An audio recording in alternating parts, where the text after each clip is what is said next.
Okay, let's get started. Good afternoon, and thank you for joining us for the opening celebration of the William S. Richardson Archive.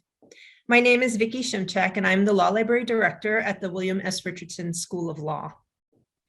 We at the law school are grateful for the Richardson family's trust in us to preserve and make accessible the papers of their patriarch, William S. Richardson.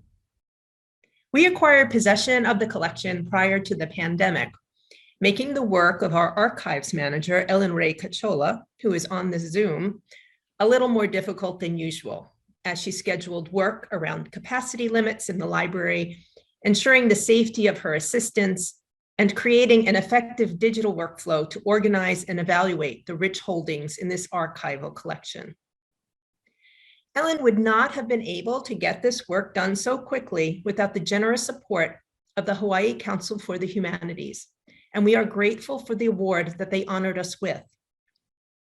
The HCH grant helped us hire competent assistants to index the collection and purchase the physical materials necessary to help preserve the documents. Thank you to HCH and Stacy Hoshino, their Director of Grants and Special Projects.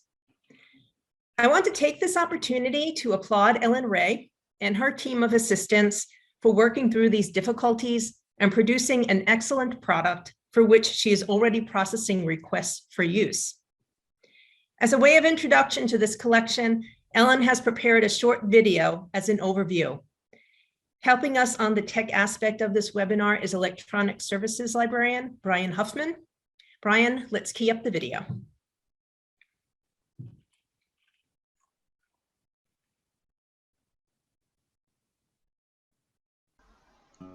Welcome to the Chief Justice William S. Richardson Archival Finding Aid. We thank the Hawaii Council for the Humanities for funding support. This archive could not have been completed without the assistance of the University of Hawaii School of Law Library Public Services staff. This collection contains information on Chief Justice Richardson's family history, education, military service, government service, and the judiciary. This collection also contains his research and advocacy on Native Hawaiian rights and Hawaii, such as water resources, cultural heritage places, and institutions such as the Kamehameha School's Bishop Estate and the William S. Richardson School of Law. There are photos, memorabilia, literature, and audio-visual media of his family, education, courts, government, constituencies, among many more topics. To search across this public finding aid, go to the search bar at the top right. Click on the ellipses and check only the exhibit and exhibit page. Enter your search term in the bar. Click on the magnifying glass. You will receive results that come from all finding aids that have your term. When you click on a page on the results list, use the Ctrl F keystroke to find the specific location of your desired information. To request a full item, note down the title, identifier, and collection information. Email ellenray@hawaii.edu, who can send it to you digitally via email. If you want more focused research of items within a collection, fill out the researcher account form to set up a personal username and password. You can search within specific collections, private and public, including digitized files. If you need assistance with researching in this archive or setting up an account, please contact the archives manager at ellenray@hawaii.edu or call 956-2867. Mahalo.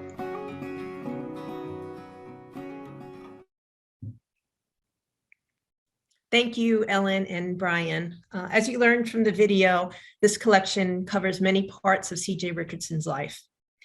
The impact he had continues to live in many forms. At the law school, we think of him as our founder, our namesake. He is responsible for graduating a host of Richardson lawyers who we hope espouse the ethics and the gentle strength of Chief Justice Richardson. His enlightened jurisprudence as the Chief Justice continues to protect the rights of Native Hawaiians, and he is often cited throughout the country for his opinions acknowledging the public trust doctrine. The Richardson Court grounded Native Hawaiian values and concepts in the public trust doctrine, including the idea that certain resources, such as water, could not be privately owned. This is all to ensure public ownership of resources. It awarded new land created by lava flows to the state instead of nearby property owners. It broadened the rights of citizens to challenge important environmental and land development decisions. And the opinions were not always free of criticism. In 1966, Richardson reflected on his new role as Chief Justice of Hawaii's High Court. Quote, "The man who is Chief Justice must balance the rules of the past to conform with the state of society today. He must bring the old rules in line with modern times. He must remember that those rules were made under a different structure. He must live in the past, but not only the past. He must adopt the fundamental principles of the past and bring them into focus with the present. And in Hawaii, the present, like the past, is a time of migration." Before he even joined the bench, William Richardson was already making an impact on the state and the country in his political career and his decorated military service. Access to his archive at the UH Law Library allows researchers to gain a deeper understanding of his thinking behind groundbreaking judicial decisions, initiatives like establishing a law school advancing the opportunities for the Hawaiian people, and the importance of Kamehameha School in our society. In exploration of his life's work, we brought together today's panel, who I would like to briefly introduce to you. We are honored with C.J. Richardson's family members. Barbara Richardson is one of C.J. Richardson's 3 children. She is a retired district court judge for the First Circuit and a member of the Friends of the Richardson Law School Board. Noah Phillips is one of C.J. Richardson's 6 grandchildren.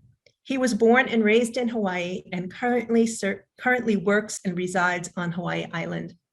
He is a graduate of the University of Hawaii, William S. Richardson School of Law, and Scheidler College of Business. Noah currently serves as the Chief Compliance Officer for Hawaiian Ethos. Leah Hong is C.J. Richardson's daughter-in-law and widow of his son, Billy Richardson. She is the Hawaiian Island State Director at the Trust for Public Land and also a graduate of the William S. Richardson School of Law. Joining the Richardson family are 3 of our faculty members from the law school who worked with C.J. Richardson. Melody McKenzie, Professor of Law Emeritus and former Director of the Kahuliao Center for Native Hawaiian Excellence. Professor McKenzie was C.J. Richardson's longest serving law clerk, and she is a graduate of the Richardson School of Law. James Peach, Professor of Law and Director of the University of Hawaii Elder Law Program. His awards for community service truly capture the spirit of C.J. Richardson. And our moderator today, Professor of Law and former Dean of the Law School, Avi Soifer. Professor Soifer is a constitutional law scholar and worked closely with C.J. Richardson at the law school during his deanship.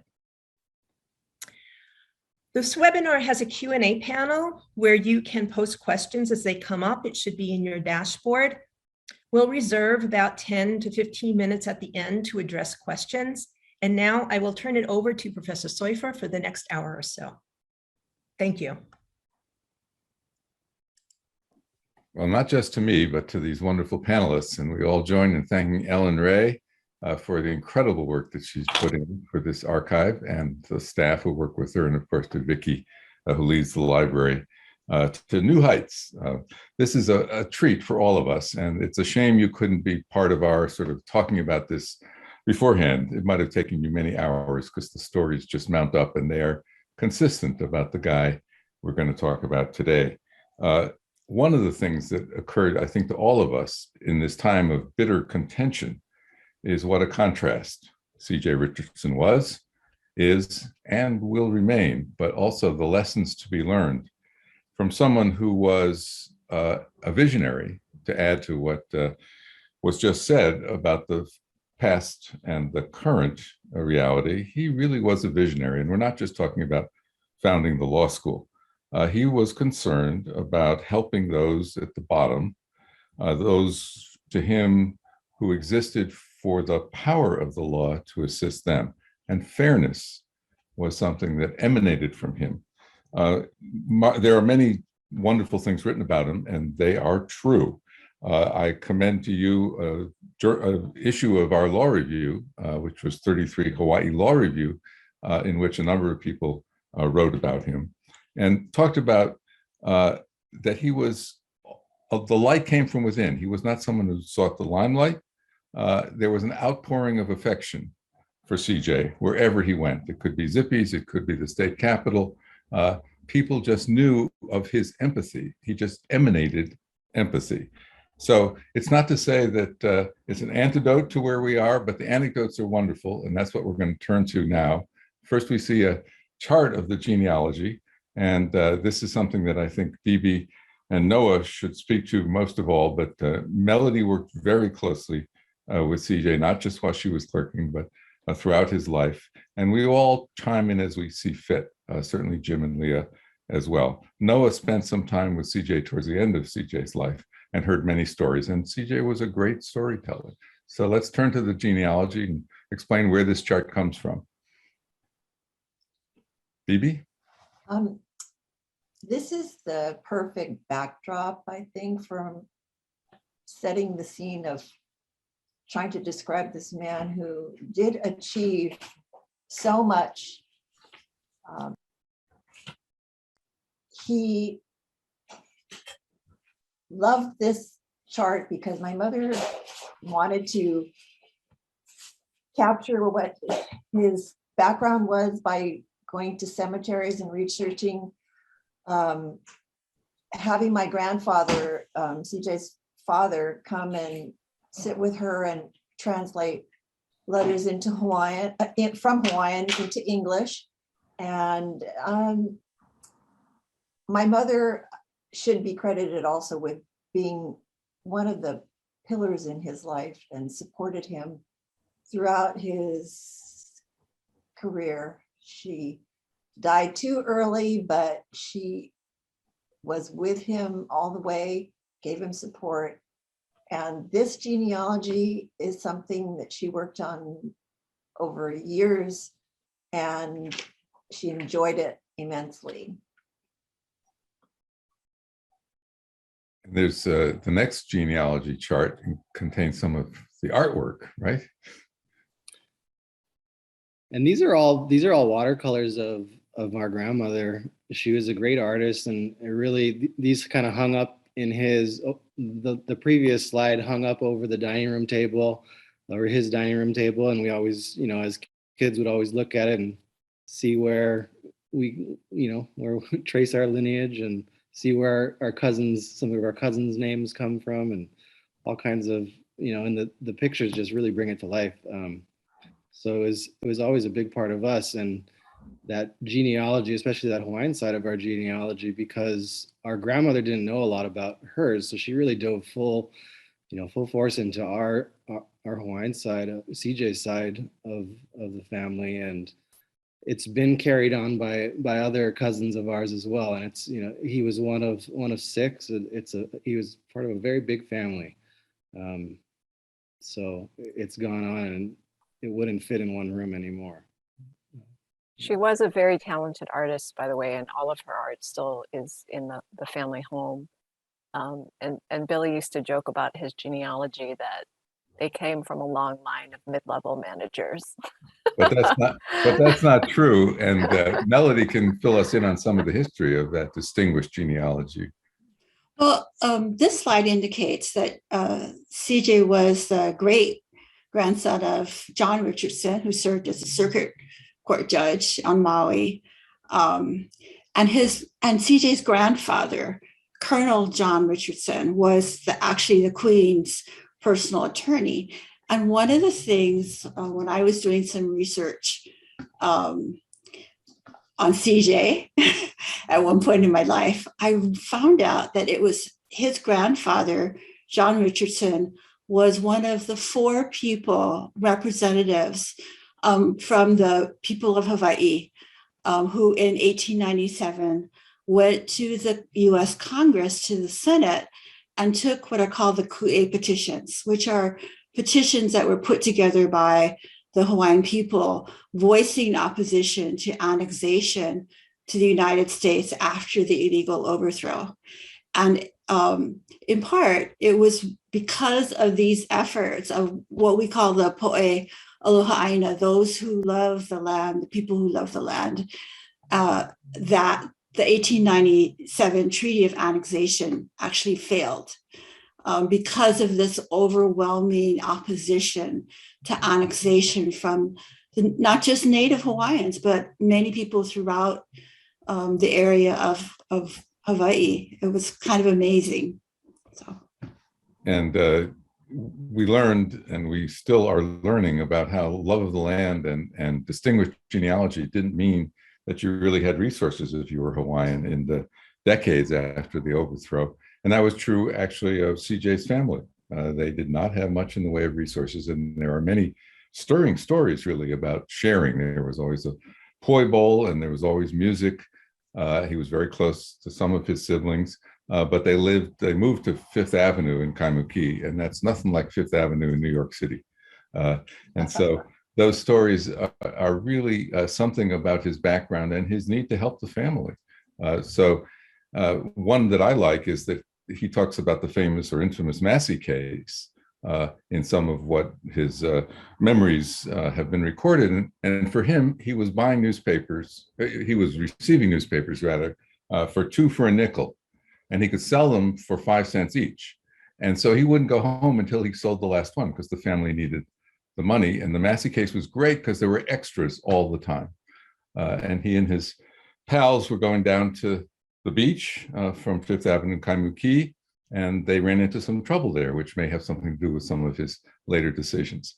We have here a picture of his graduation, yearbook, and you see that he was very active as an undergraduate. This is after Roosevelt, I think, right? This is college. Anyway, he went to Roosevelt High School when it was new, and he used to say, and they let everyone in, and he was able to pass the English standard test. Some of his siblings weren't. They spoke Pidgin, and they couldn't pass the English standard test. So he went on to be quite an athlete, actually, including captain of the swim team at the University of Hawaii in 1938. He also played football. He was a small guy with a big heart, as well as amazing spirit. Anyone want to talk about his Roosevelt or college days? Well, he did come from a family with very little means, and his family was really into sharing and in lots of different ways. His sister, who was a year and a half older than he, would share her lunch with him sometimes, and he didn't have any shoes until he was in 6th grade. They didn't have much. His father built their house in Kaimuki, and I think this is a big part of his life, was being a member of a family who just banded together to support each other. And Noah? That English standard school at Roosevelt, he was just there at the right time, right place, right time, because English standard schools had just opened, and if you could speak fairly proper English, you were admitted, and they needed students. So that was really something that he wouldn't have had, I don't think, if he had not gone to Roosevelt. And so BB sort of inherited from CJ humility, and she talks about him being at the right time and place, but he was the right guy as well, and we will talk some more about those qualities. Noah? Yeah, I mean, just kind of to touch off of some of the things that Mom was saying, he always talked about kind of the hardships that he had in his childhood, but never in a negative way. They were always kind of, how they made light of it, the hardships they had, and how they persevered. Told me stories about, walking, they didn't have shoes, walking a balloon home through the cuckoo lanes, trying not to pop it to get it home, they'd carry, big longboards down to the beach, all there'd be 3 of them carrying it down, the rest of them kind of carrying the rest of the stuff. And that was their life. And I think a lot of that shaped, as you said, with the Massey case, a lot of his childhood and just being a part of Hawaii, growing up here, is what, shaped his worldview for Hawaii and how he wanted to shape it in a way that, you know, gave a voice to people like him who actually come from Hawaii and, you know what it's like to grow up here and struggle. So that it was his child was a big part of it. And his mom also touched on it. He was very fortunate in the people who he met along the way and the people who kind of pushed him along his journey. And that was the kind of the story that I always kind of talked about with him, is how he got where he did. And he wasn't seeking the limelight, like you said. It was often in the right place at the right time, around the right people. And, you know, it was, I think Neil Blaisdell was his coach at Roosevelt, who really pushed him to go to college, to go to UH. And he did so there. And then when he was at University of Hawaii, you see he was a very, very active in the student body, it seems. And one of his professors is a science teacher. I think her name was Leona. It was Bilger. Bilger Hall is named after her now. It was his science teacher, and she had ties to Cincinnati. That was her alma mater, and she, you know, saw something in him and really pushed him to go to law school. And pushed him. He said, you know, she had the contacts at Cincinnati and pushed him to go there. He at the time was driving a Standard Oil truck. He's used to jobs selling day-old bread and working at the pineapple factory, and that was good money for him. And this is during the Depression, and he didn't want to go. He wanted, he had a good job and liked what he's doing. But it was these people who kind of just saw this light, that inner light that you talked about, and pushed him. And he didn't complain. He did it, and he did the work, and he put it in. So, like, not to take anything away from him, but there were a lot of opportunities presented in his life that he often talked about, and credits to his success. It started young, yeah. And he became a big Cincinnati Reds fan for the rest of his life. And but it took him, I think, in the Super Bowl this year. 7 days to get there, something like that. It took forever for him to get there. And then he got stuck because the war broke out. And what happened, the reason that Duke is part of the picture is they gathered up people like CJ who had not graduated yet, and they let them finish law school. So here we are with the University of Cincinnati inviting him as a distinguished alum to give the commencement speech in 1967. And there's a Duke connection Leah might talk about with Billy, and the way in which CJ was always showing up for his family. So if Billy was playing volleyball and CJ had to sleep on the floor, of course he did. Leah, say a few words about this, maybe? Actually, I think that was when Billy was playing volleyball in college. He was a big sports fan, so he would always go and see Billy and sleep on the floor of Billy's dorm. He did a lot of things like that. I mean, he was a sports fan, to be sure, but he really attended all of our sporting events. When Noah and his brother were playing baseball, he was at every game. He just was an ordinary grandfather, ordinary father, but he accomplished so much in between. And, it took him 2 weeks, I think, to get to school to Cincinnati, because he was a week over the ocean and another week on the train across country. And kind of wonder how a person who looked like him with his background survived in the middle of America. But he seemed to make lots of friends, and he was that charm.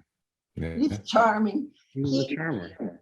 I think he was used to working hard, studying hard, and I think the Bilgers did, help him find a place to live and introduced him to people. So I think he seemed to just survive. He never complained about being out of place or anything. He made lifelong friends, some of whom, when I was growing up, came to visit us.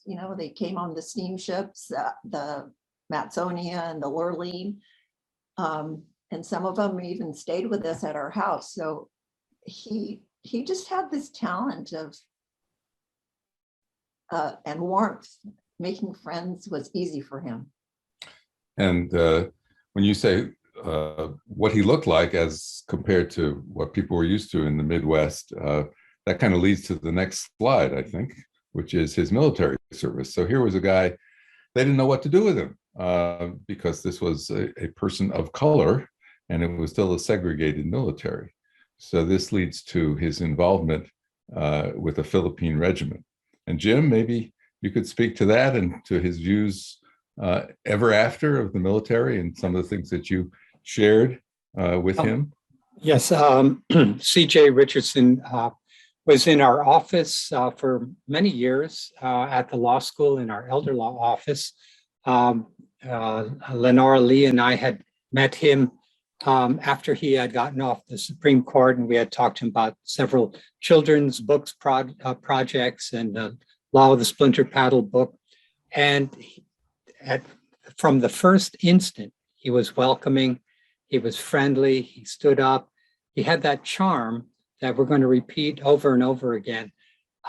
So when we saw him at the law school, we would reintroduce ourselves, and he always knew who we were. And then after a while, we said, well, why don't you just come into our office? And so we provided him with a desk. And then when Avi became dean, I suggested that there was a vacant office near our office and he should have his own office. And so Avi was very gracious and accommodating. So we had our office there, a big celebration of CJ being in residence. Then he moved with us a couple of years later to where Kahuliao is now, and we had wonderful years there. But during this period of time, he and I got a chance to talk about the military because I'm a veteran, so I served, and so we compared stories. Now, I don't think being a person of color had too much to do with him being the reason that he was put in charge of his unit, because he was a natural born leader. He excelled at Fort Benning at the infantry school, where he was a graduate of the OCS, the Officer Candidate School. Years later, he came back, and once again, they remember him, he remembers them, and he was enrolled in the Infantry OCS Officers Hall of Fame. When he did some flying in his early years before he went to OCS, and he was the ROTC program here in Hawaii had a flight aviation program, and there was one at Georgetown also where I went to school. So we compared notes and how many hours it took before we got to solo, and what did we do when we soloed. And he flew over his mom's house. And after I got my license, I flew, my mother was my first passenger. So we had a lot in common. We would laugh, we'd have a great time. And then we talk about the training, we talk about Fort Benning. I went to airborne school there. And so we compared stories about the red dirt and the sergeants, of course. But he was a natural born leader. And the soldiers admired him, but also respected him. He knew his stuff. They knew that he would take care of them in battle.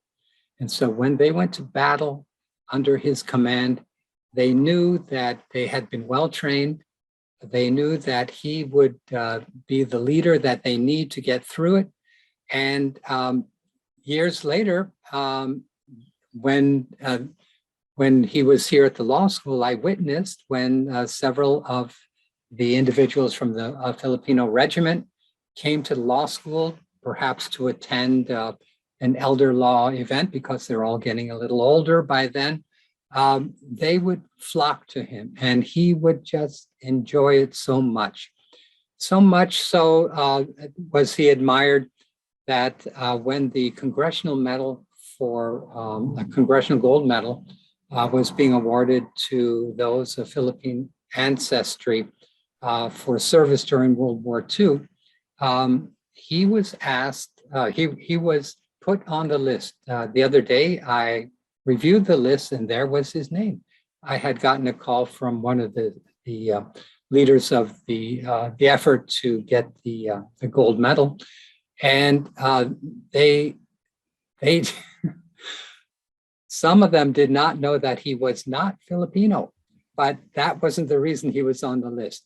He was so much part of the Philippine regiment that all of his comrades wanted him to get the medal with them. He served with them during the war. He was their leader. They always remembered him. He always remembered them. Shortly after the war, he was on the Army swim team, and he would talk about the Army swim team in the Pacific. And they went from area to area, from island to island, and then back here to Hawaii. And he recognized that the chance that he had at Roosevelt to be part of the swim team there, and then many stories about Roosevelt, but then also at the University of Hawaii, strengthened him. He gained his endurance, he gained his knowledge about specialized swimming, and that helped him in the Army. And so after combat was over in the Pacific, he was on the swim team. We'll see. And then eventually he came back Otherwise, to Hawaii. we'll come back. Yes, he came back to Hawaii in and then in 1946, he was in the JAG office at Fort Shafter, and he revisited when we arranged for a reunion at his former JAG office, Judge Advocate General's office, and Avi attended with him and with us, and once again, the Army embraced him. He was the type of soldier, the type of officer that everybody wanted to have. Well put. So they also wanted him as part of the democratic revolution that took place in Hawaii. And it is little known that he really was in a leadership role before he became lieutenant governor. This is a picture from the triumph of Governor Burns and Lieutenant Governor Richardson. But he was in the trenches, as it were, of the Democratic Party as it was formed, and as it said, wait, the big five and what has happened before, even when it was national appointments of people in positions of power, such as judges, not what we were looking for, not what we were fighting for.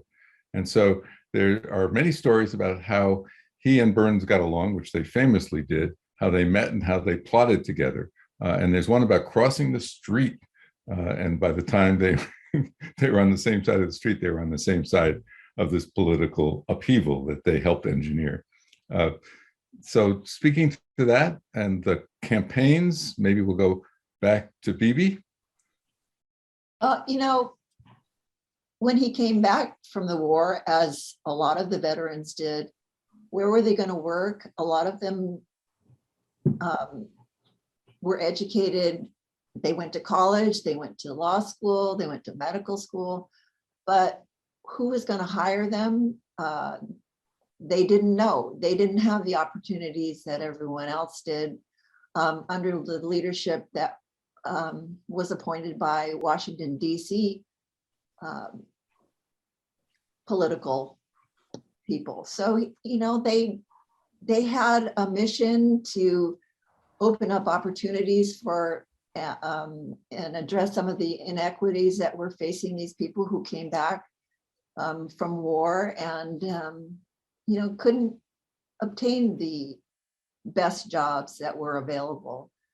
And they worked towards getting the Democratic Party strong. And, my father favored statehood, which many Hawaiian people, many of his Hawaiian cousins and ancestors and acquaintances, they didn't want to be a state. but he said, we're a territory where we don't have any control over who our judges are, who are the leaders of our government. We need to do something about that. And I think that was the strongest pressure to take over the leadership in our state. And so once we did try to get political strength, he and Governor Burns decided that they would run for governor and lieutenant governor. And it was a struggle. They weren't well known, but they had this very, very grassroots campaign, which was run out of our garage. And the family, and he's from a large family, so they all pitched in. We have family on the neighbor islands. They pitched in. His Filipino regiment buddies were on the campaign. Our church members, all of our neighbors, they would be in our garage late at night, painting banners, collecting all the leaflets that were going to be passed out and taken door to door the next morning. My sister and I were old enough, I guess, to have to campaign too. Not one of my favorite memories, but we would go with a neighbor.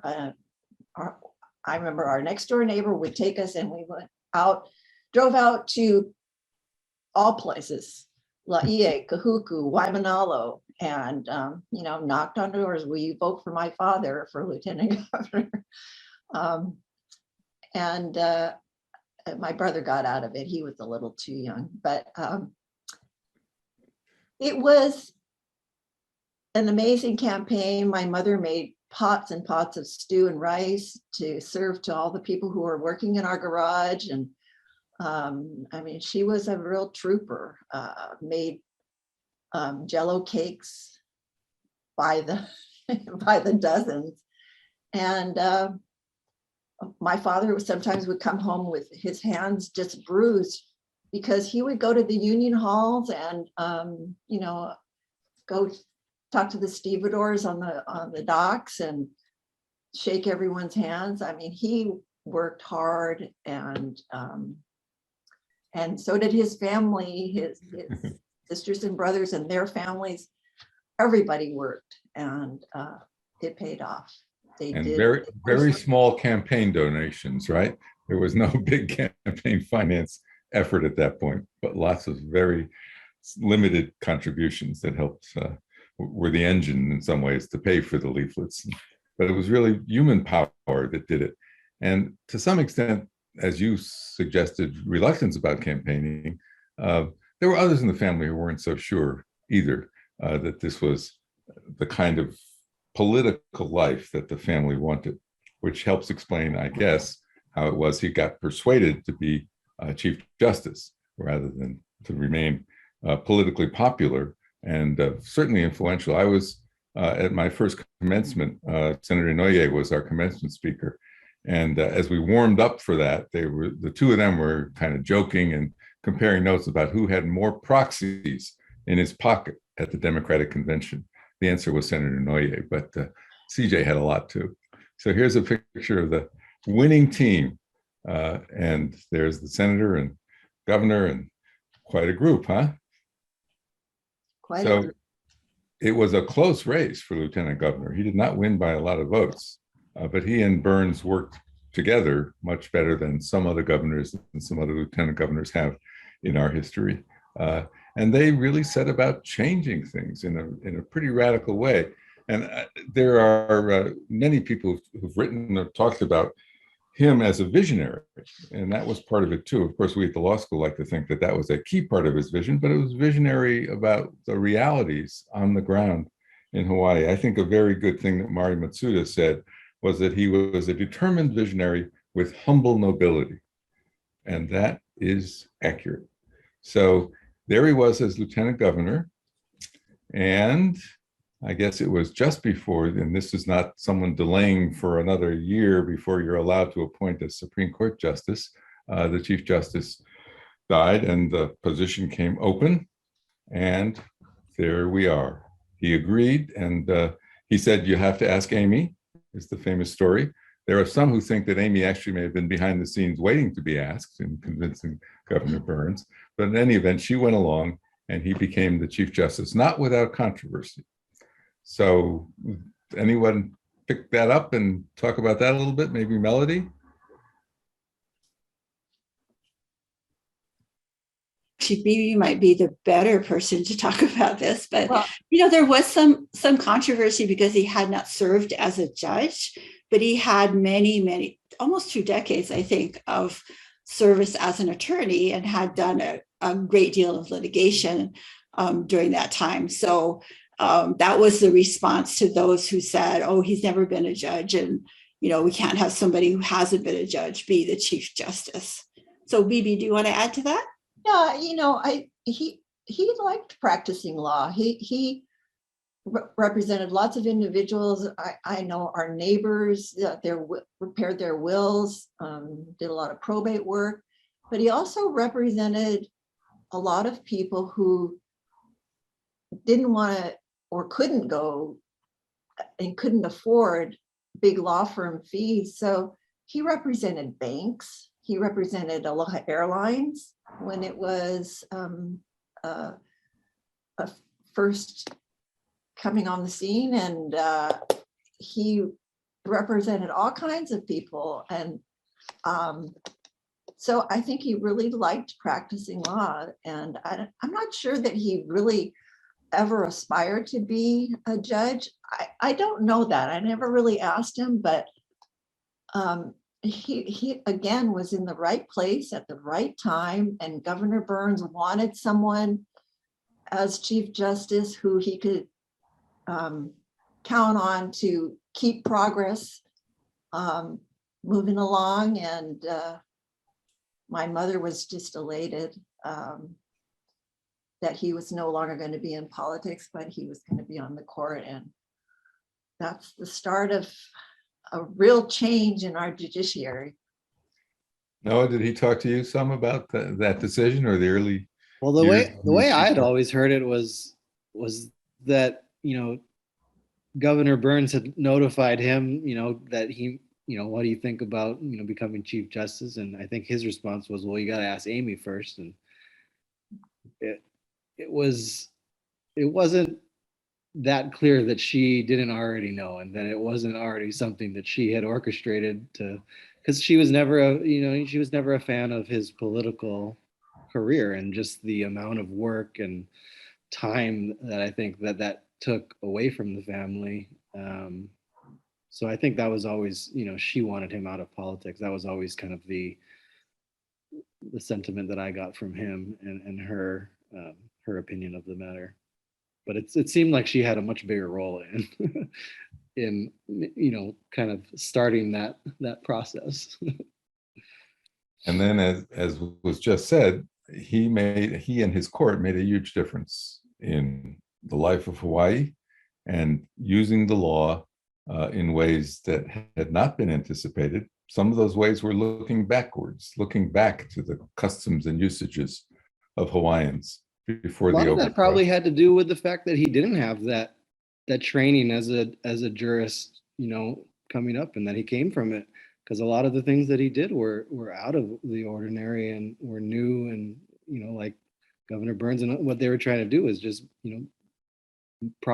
make progress with the legal system. And yeah, that's where he was really kind of came alive when you talk about it. Yeah. And Melody was there and was involved in a lot of this. So this little bit of newspaper story tells a little bit of the story, but there are some areas in which the law changed, and the law changed in ways that it had not changed in other states. And CJ and his court were determined to be visionary, to look to the future. So Melody, could you talk a little bit about some of these opinions? Sure. I think, CJ actually has said that his the case that he believed had the greatest impact on Hawaii was an earlier case, a 1968 case in Ray Ashford. And it was the issue there was shoreline boundaries. And, you know, the issue today is still shoreline boundaries. So, and the deed was, the boundary was described as Makekai, which is along the ocean. And so the court looked at what traditional Hawaiian practice was, and it determined that under ancient Hawaiian tradition and custom and usage, seaward boundaries described as Makekai are located along the upper reach of the wash of the waves, so that anything below that was actually belonged to the sovereign, the government in trust for the people of Hawaii. And in a couple of subsequent opinions, the court kind of expanded that a little bit more to include land court properties and where there's a vegetation line further Malka, the boundary is presumed to be at the vegetation line. In other words, whatever is most Malka. And my understanding, and Bibi or Noah, maybe you can talk to this, is that he actually had a personal experience as a young man where he was denied access to the beach. Yeah, he was going to go to the beach and wanted to listen to music that was coming from the Royal Hawaiian Hotel, and he was not allowed to be on the beach in front of the hotel. Someone at the hotel said, if you want to listen, you have to go into the water and listen. So, you know, he really never complained about these things, but they were always in the back of his mind, I'm sure. And, you know, his position was that he wanted to not go back, but revitalize the values of the kings and queens and the protection of resources and protecting our environment and helping to have access for the public. And so many of the things he wanted to do were to make sure that water, the beaches, access to the streams and rivers were all available to the people who lived here. And his main objective was to, I think, revitalize those laws and not to just go back, but to modernize. And you know, I think he also said at the core of his thinking was that the territorial governments and the judges in the provisional, governments and the territory governments just misinterpreted the laws. Yeah. So he was just correcting it. So yeah, that's exactly, I think, the way he approached it, and many others on the court approached it. And so I think you mentioned, and Avi mentioned earlier, the court's decisions with regard to water issues. And basically he looked back to the whole Mahele process that resulted in this, titles actually going out. And he saw that Kamehameha III reserved to himself as sovereign the right to use water and for the common good. And that decision, the McBride decision, was, subsequently expanded and clarified.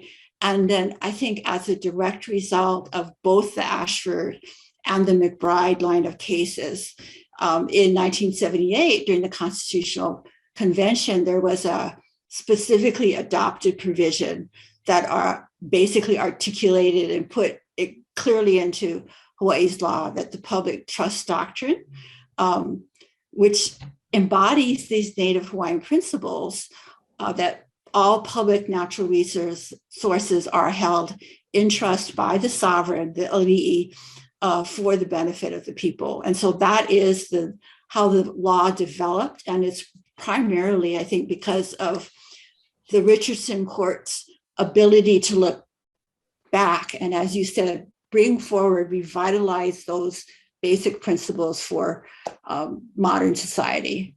Yeah.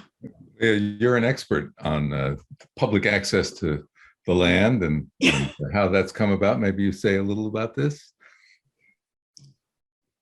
So, wait, who did you say? Me or Leah? Leah. Yeah. Yeah. Oh, um, no, his decisions and are very key with regard to public access to the shoreline, as well as public access to our undeveloped lands and trails. So I'm not sure what you want me to what you wanted me to cover, Avi. You're advancing that commitment in your own work, but certainly the groundwork was established by C.J. Richardson and his court, and he did it.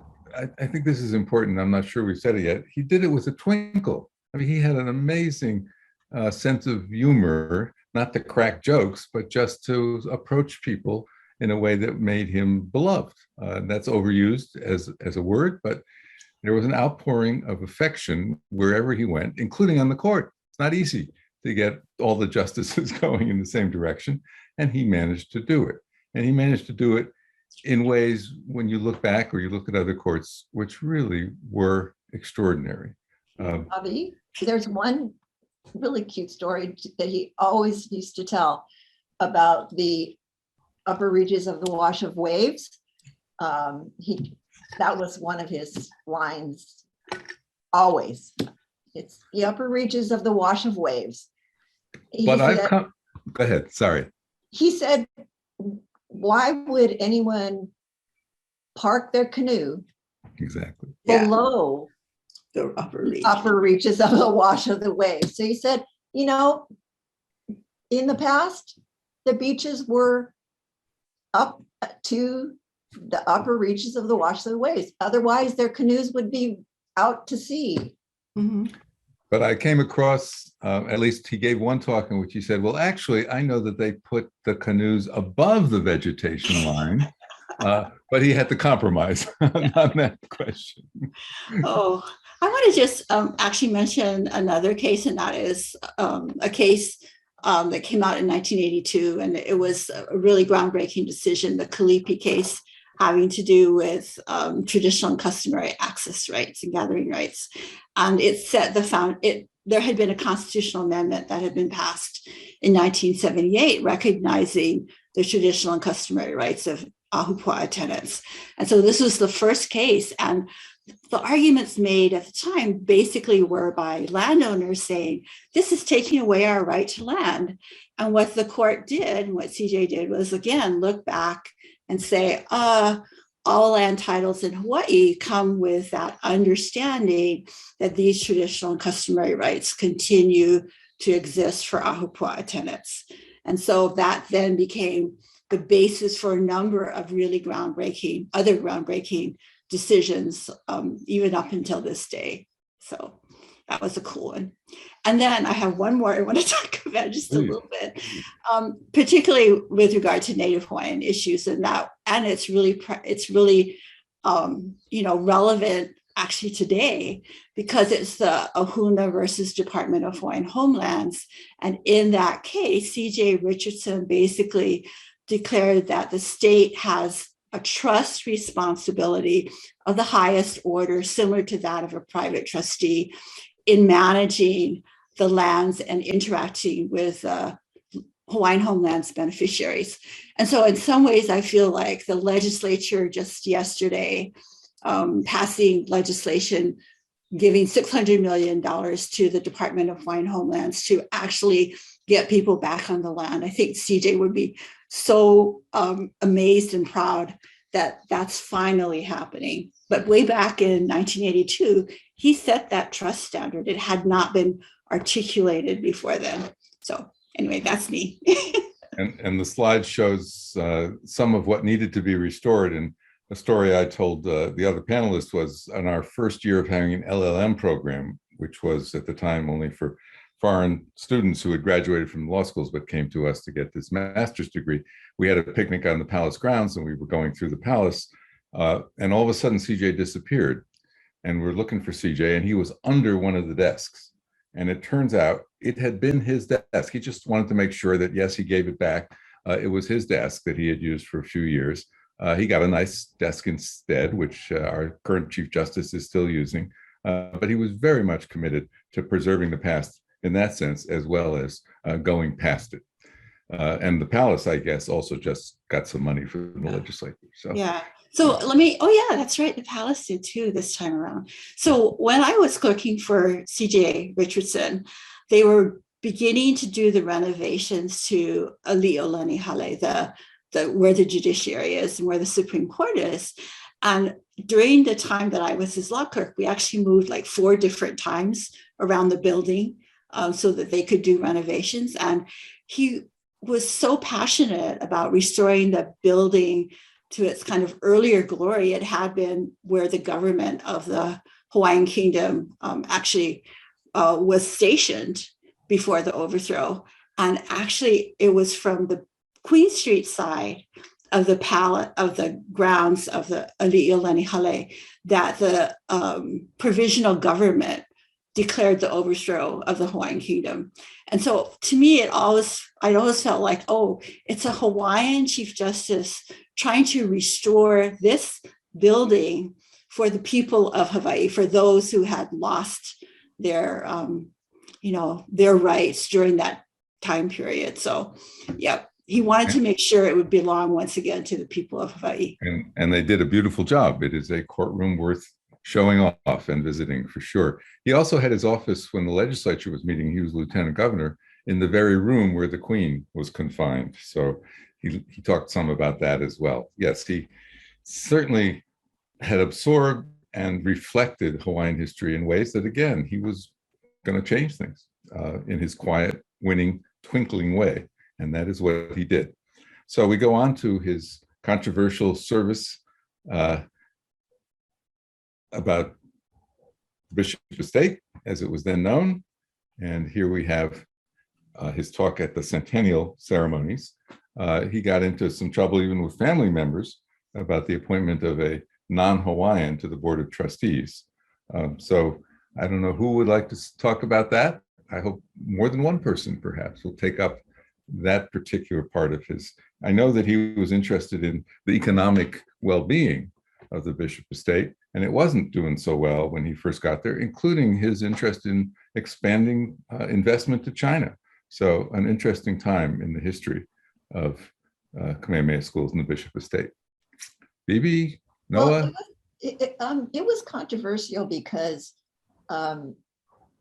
he was being appointed by his fellow justices, number one, and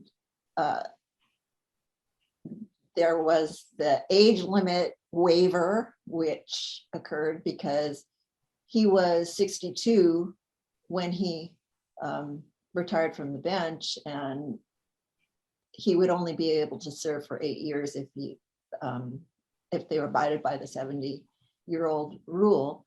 So he had got a 10-year term. That was controversial, understandably. But I think the main criticism was that his colleagues were appointing him. Yeah. But Anyone else? We don't have much more time, I'm afraid. We would love to tell more stories, so we have to move on unless someone else wants to jump in here. Well, I want to just say about Bishop Estate, he loved the students. He often went to have lunch with them in the middle of the day. He loved to watch their sports, even if they were playing against his own grandchildren. And he loved the students, and he wanted to do everything, including making those economic investments to support the school. He really. And that's a good segue to the early years of the law school. So he had to fight for the law school, and he had to fight in a very graceful and gentlemanly way, but it was a close call. The legislature thought they'd save money by sending people to the continent to go to law school, and they might have, but he wanted to insist that there was leadership as well as lawyers to come out of a law school that was a law school in Hawaii. And we like to think that we are still realizing that dream of his. So here we are in the days of the quarry, and CJ being recognized before it was named after him. And I think Justice Brennan was here for that particular event when there were new law buildings to be dedicated. And famously, Justice Brennan said, "Don't wait for us. You go ahead, your Supreme Court. You know, we may be interested in fairness too, but you should do fairness at the local level." And the law school was in part about that, about people who could not otherwise afford to go to law school. So, Well, Avi, memories, sorry. please. I was just going to go. Yeah, I can say a little bit about that. I was honored to graduate in the very first class from the Richardson School of Law. And our first classes, as you can see from the photo up on the left side, were in the portable classrooms in the quarry.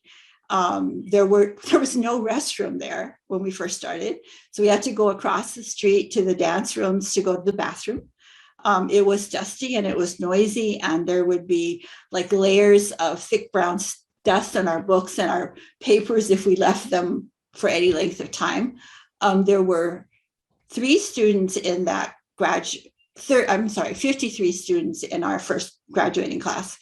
And that included future Governor John Waihee and Councilwoman Carol Fukunaga, and then 4 of CJ's future law clerks, including myself.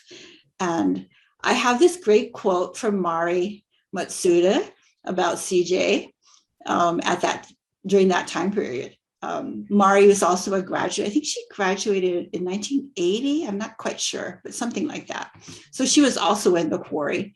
And so her quote was, CJ, was running the entire judicial system of Hawaii and writing decisions that would change the course of history.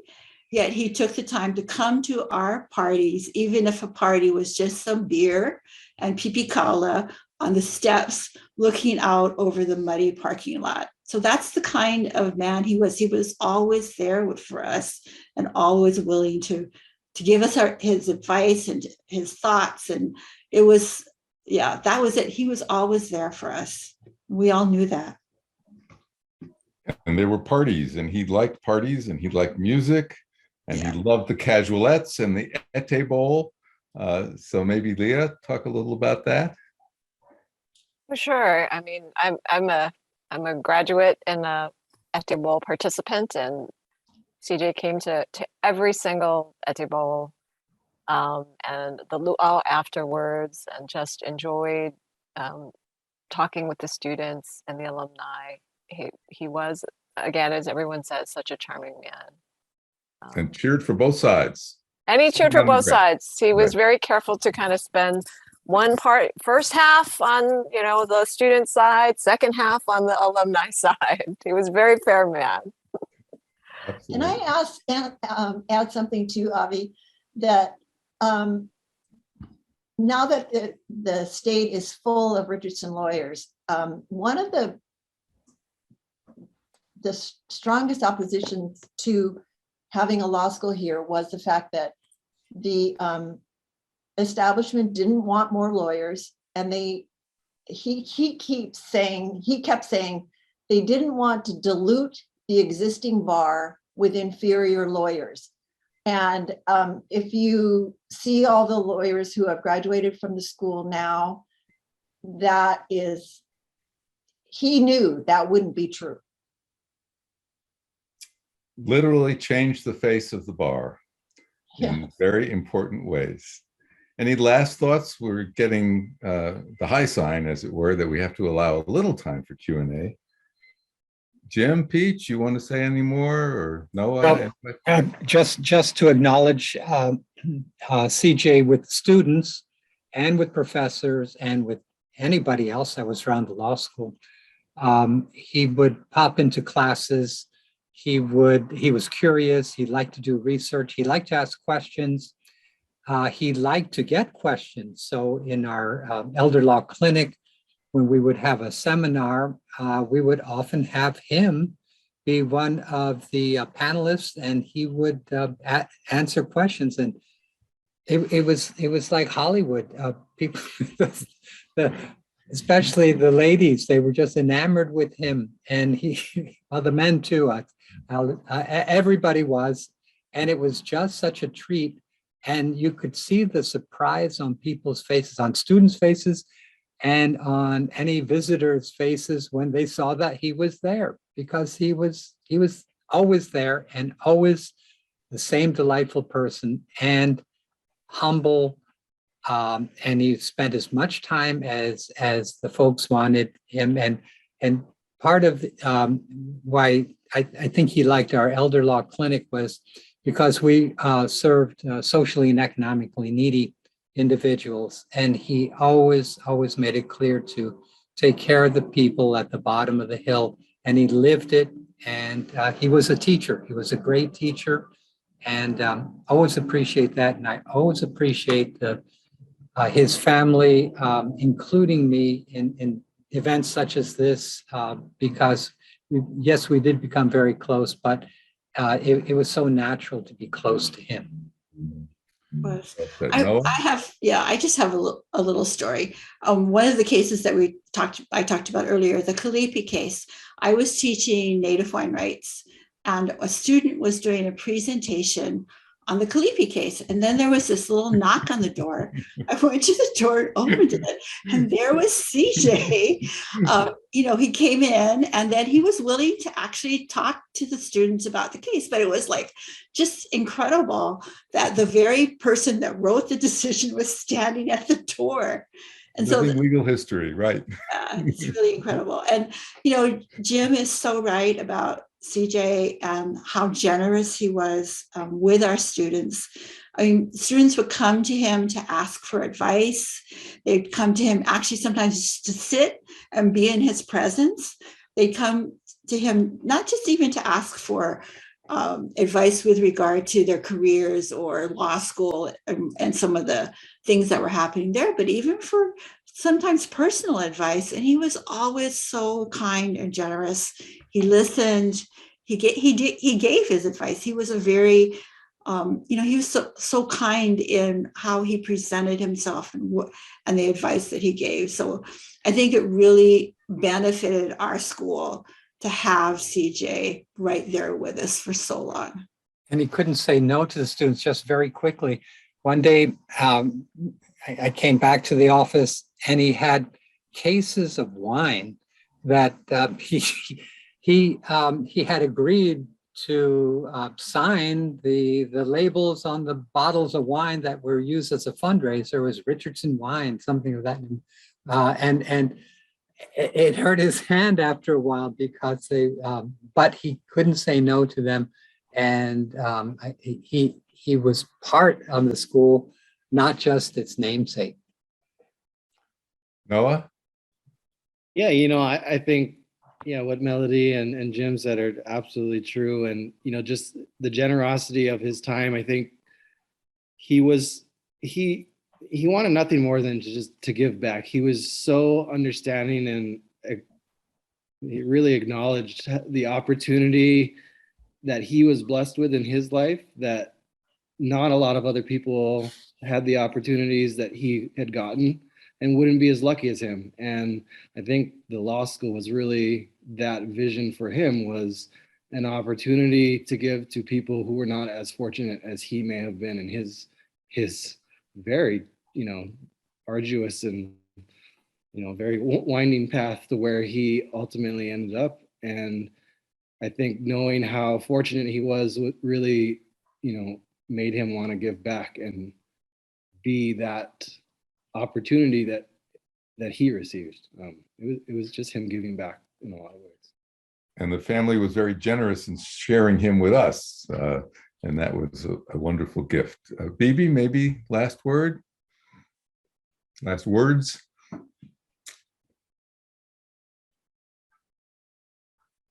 think you're muted, Mom. The one thing I thought of was, I remember when Avi said, let's celebrate your 90th birthday and let's have a fundraiser to raise our roof. And that meant to do a lot of the renovations in the buildings that needed it. And Jay Fidel, the next day after the party, which was 900 plus people in the Coral Ballroom. I don't know if there have ever been that many people, but Jay Fidel said this, after my father had given some remarks, thanking the people who were there and hoping that they would help raise the roof. And he said this, quote, "He caught you off guard, charmed you and brought you close to him. And then he spoke more seriously and moved into a poetic expression of his appreciation for those around him, making us all family for the moment. I envied that he could talk to us with such precision and reach us with such warmth, even from the frailty of age." I think that captures why he got where he got.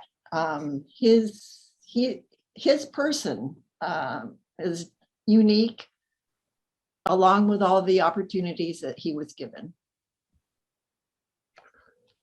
Anyone else want to chime in? Those are great words to end with, but there are other great words to be said about them. We could go on for another hour, but I guess we are supposed to get to Q&A at this time. And once again, thanks to Ellen Ray, to these panelists who had much to say, and sorry to cut you off from time to time if I did so, but come around again. We'll have other celebrations of C.J. Richardson, who certainly deserves it. Are there some questions, Vicki? Not yet. If you're on and you have questions, we'll monitor the Q&A. I want to thank all of our panelists for providing such insight into the life and career of C.J. Richardson. I'm even more sorry now that I never got to meet him. I only get to meet him through the paper collection we have in the library and through your words. And certainly your comments bring that paper collection to life. And now I know where that bottle of wine in his archives came from. It's been a mystery for years. It was even here before the archive was given to us. We had this bottle of wine, didn't know what it was for. So thank you, Jim, for giving us the background on that. Maybe someone could talk about the casualettes. Maybe Abby, maybe I could just say that, you know, as a graduate of the law school, I think all of my classmates and all of the graduates of the law school just, you know, really appreciate the existence of the law school. You know, my brother, for example, would never have been able to go to law school on the mainland. We just couldn't afford it at the time that he went to law school. And so I think, you know, the vast majority of graduates feel that way, that they would never have had the opportunity to become lawyers or to be in their fields and chosen professions without the law school. And he has really, you know, made that opportunity happen for all of us. And we're very appreciative. So BB succeeded Billy in talking to our entering class and on other occasions about what it meant to be, what it means to be a Richardson lawyer. And part of it, of course, is to learn the craft, to be good at it. But it's also, I forget who said it, but it's about being kind and yet determined in your advocacy. So you understand there are other people involved, that this is about people, not just about the law. And he embodied that, I think, in important ways. We have a few more minutes, I guess, if there are no questions. We have a question from the audience. Here's a question. I was wondering what the panelists thought CJ found most difficult and most worthwhile about his time as Chief Justice. Excellent question. Somebody or somebodies, please answer.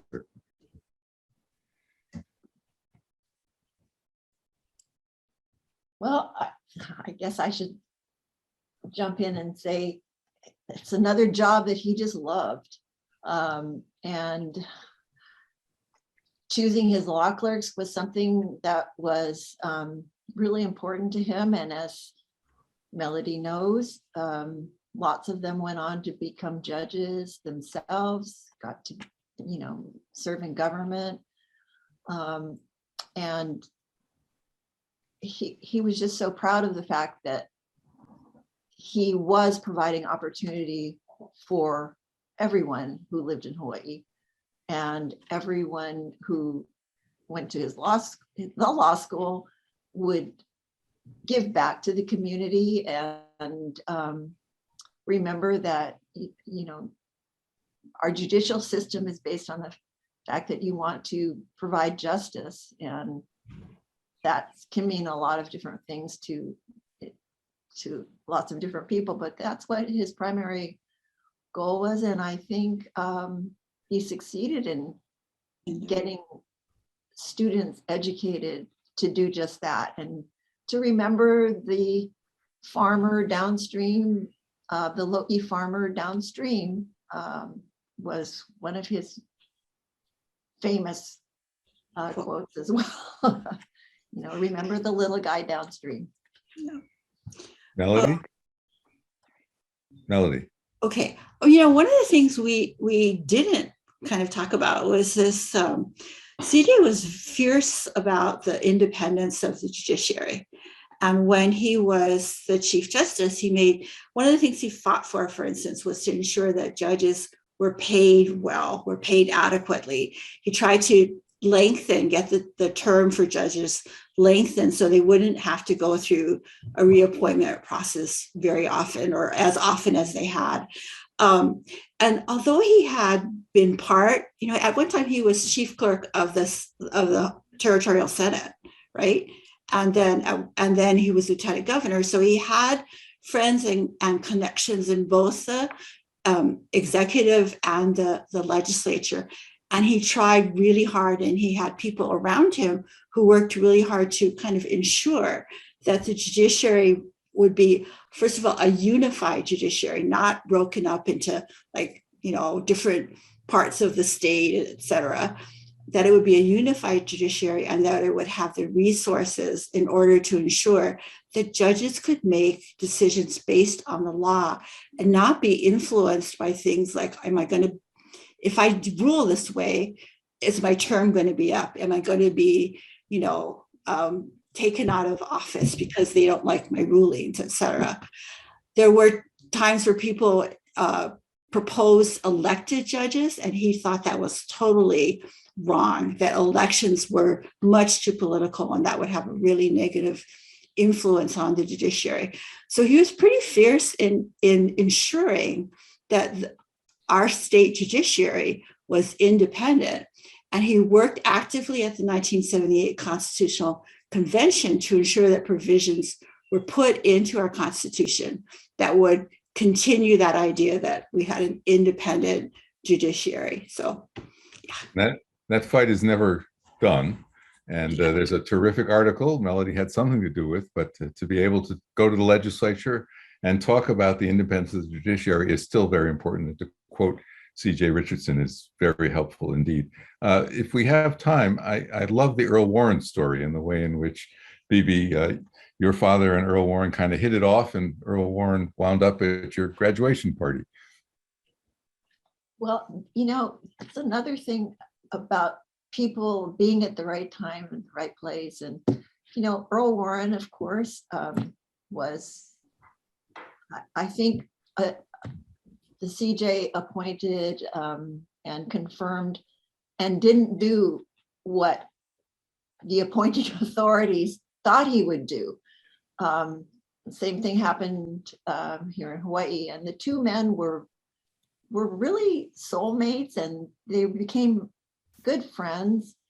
And we visited Washington, D.C. one time, and the Chief Justice wanted to have dinner, and he said, no, I'm off to California to see my grandson play baseball. And my father completely understood. He would do the same thing.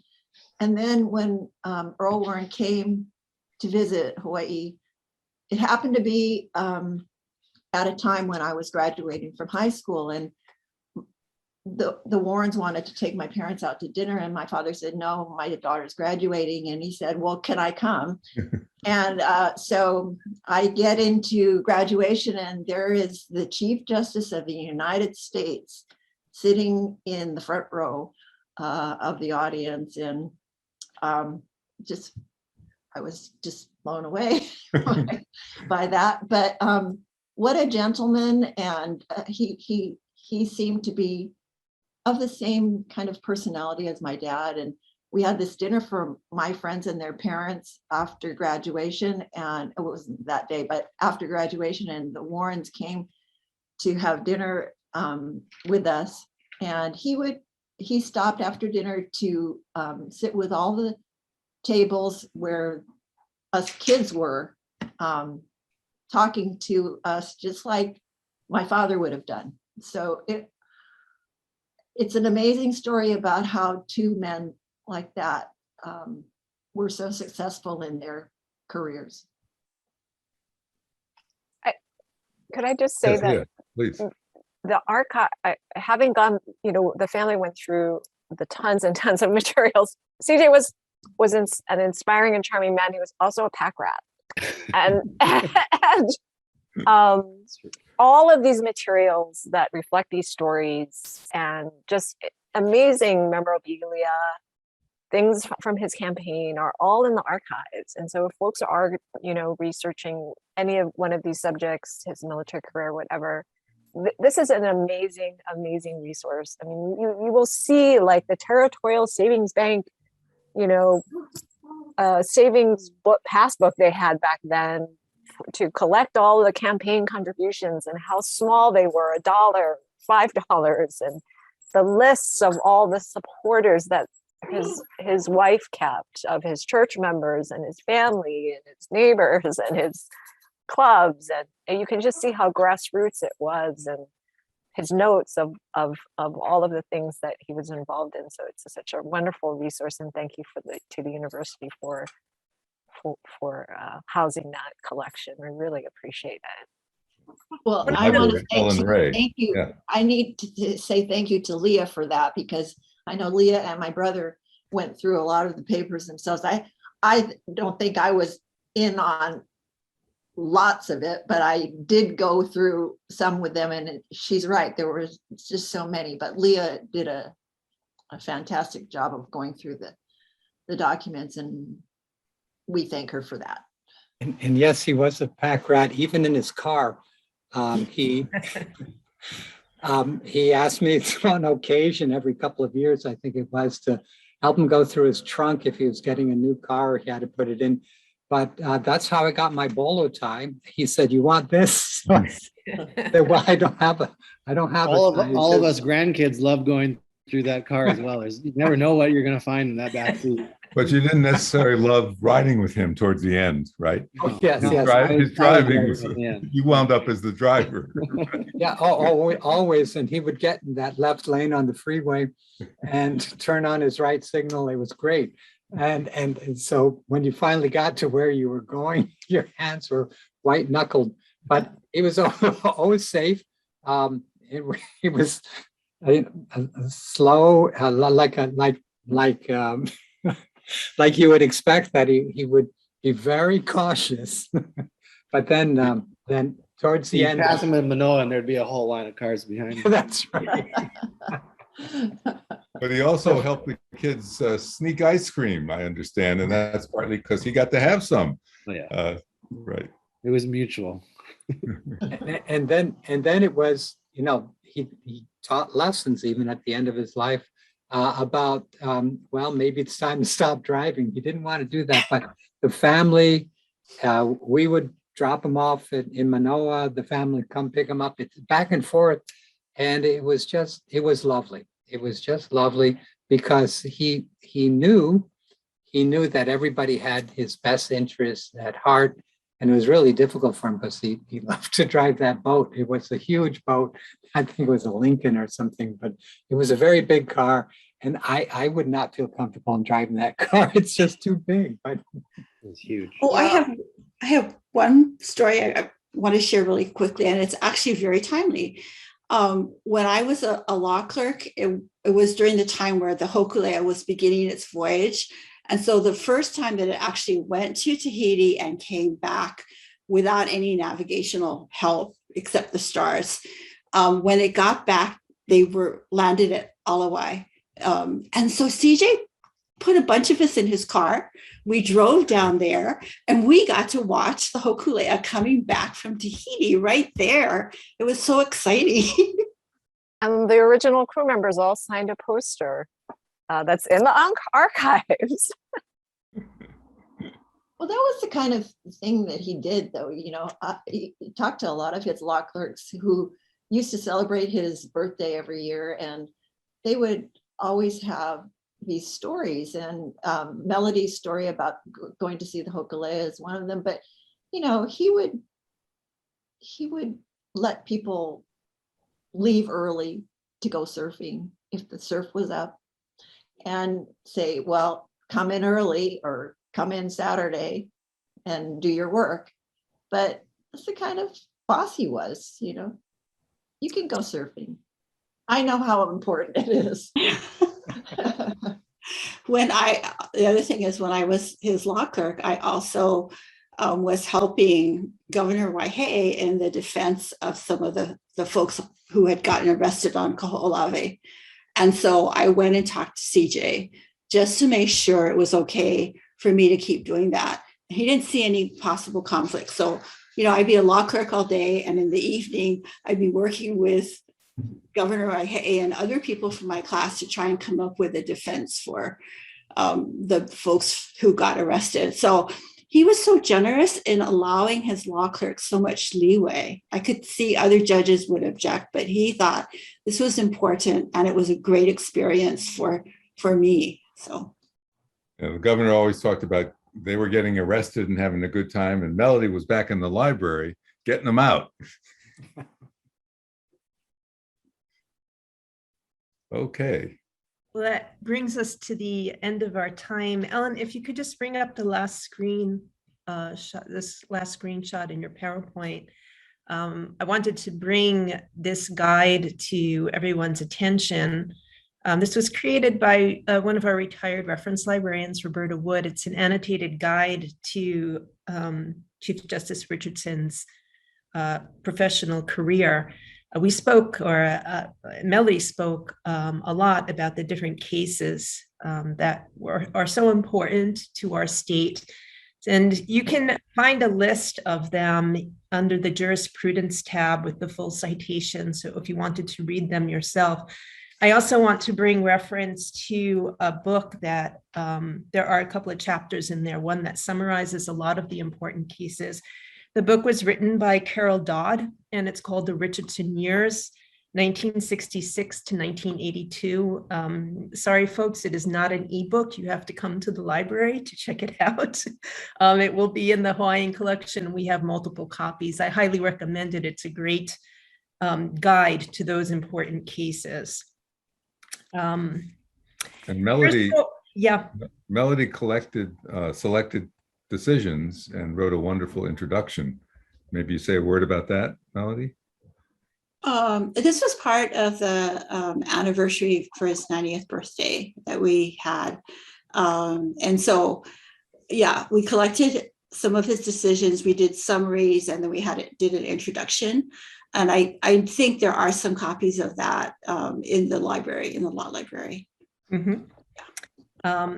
Yeah, so we have, in addition to the wine, we have paper collection, posters. We recently came into possession of an oral history that was completed with C.J. Richardson. We had it converted to a modern format. So the archive is rich. There's a lot of work left to be done on it. And as we move forward and get closer to celebrating the 50th anniversary of the law school, I hope we will be past COVID-19 and have an exhibit of the physical collection that I hope everyone can come and enjoy and see. So with that brings us an end to our webinar, and I wish you all a good evening and thank you for your attention. It's been a privilege and very interesting. Thank you.